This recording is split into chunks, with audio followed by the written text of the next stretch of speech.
Tough start as well to the season for the Dolphins. The Patriots get their first win of the season, 33-27 in our next game here, guys, as the Dolphins fall to 0-2. At least this one, unlike Week 1, much closer, and the passing attack somewhat back on track under Tua Tagovailoa.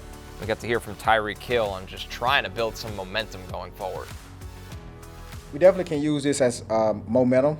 Tua looked real good back there, throwing the appeal today, not only to myself but to Waddle and also A-Chain out the backfield. So it was a good feel. Felt like old times. So hopefully we can continue that momentum and go into the next week against Buffalo and just keep doing that same thing, keep attacking down the field, because that's one of our biggest strengths. If we're able to run the ball and then also attack downfield, I feel like we are going to put up a lot of points.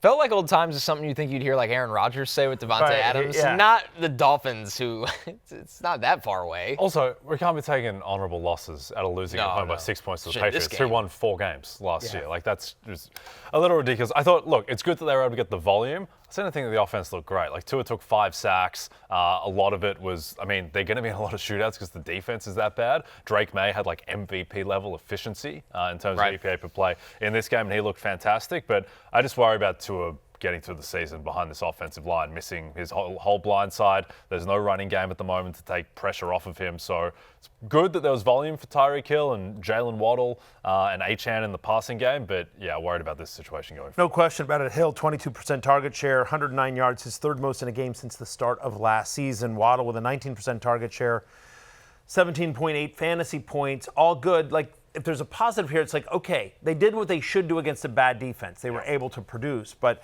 they played Buffalo on Thursday night. Like, how confident are you in starting anyone other than Achane Thursday night? And my answer is, like, not really, because I agree with you. Like, the numbers were there, but, like, to the eye test, you're like, they're still out of rhythm, and and it was at home. They're much better at home. Tua has been much better at home throughout his career than he has been on the road. Thursday's game is at Buffalo. Buffalo crushes Miami even when Miami are good. Right. So this is not a good. Well, it's going to get ugly. Yeah, this game was 33-27, but you had a punt return from your boy Malik Washington. You could see how athletic he is. If Tyreek Hill is traded, I agree with that take. And then you had the kick return from Antonio Gibson. So there was special teams points in this game that added to the total as well. So, and then on the other side, Matthew, the one thing that you genuinely can be concerned about at this point, they don't really have a plan for TreVeyon Henderson right now. They do not. 5 touches, 9% target share, played less than 30% of the snaps.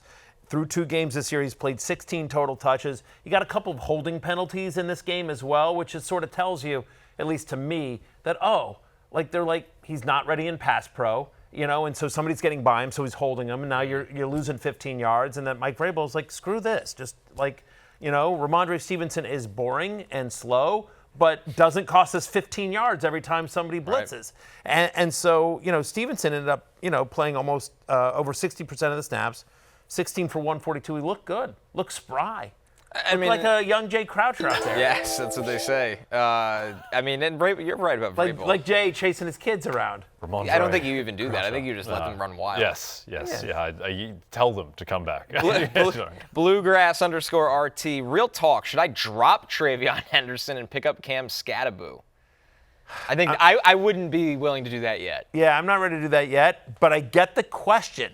Because Skattebo, we got, we'll talk more about him tomorrow in the waiver show, but there's an argument to be made. He took over this backfield from Tyrone Tracy yesterday. He looked like the better running back against Dallas, and certainly he's getting on the field more than TreVeyon Henderson is these days. I don't think you can start TreVeyon Henderson until you see it, right? And Patriots play the Steelers next week. Now the game's in New England, but still, their upcoming schedule is not. It's okay. Home to Pittsburgh.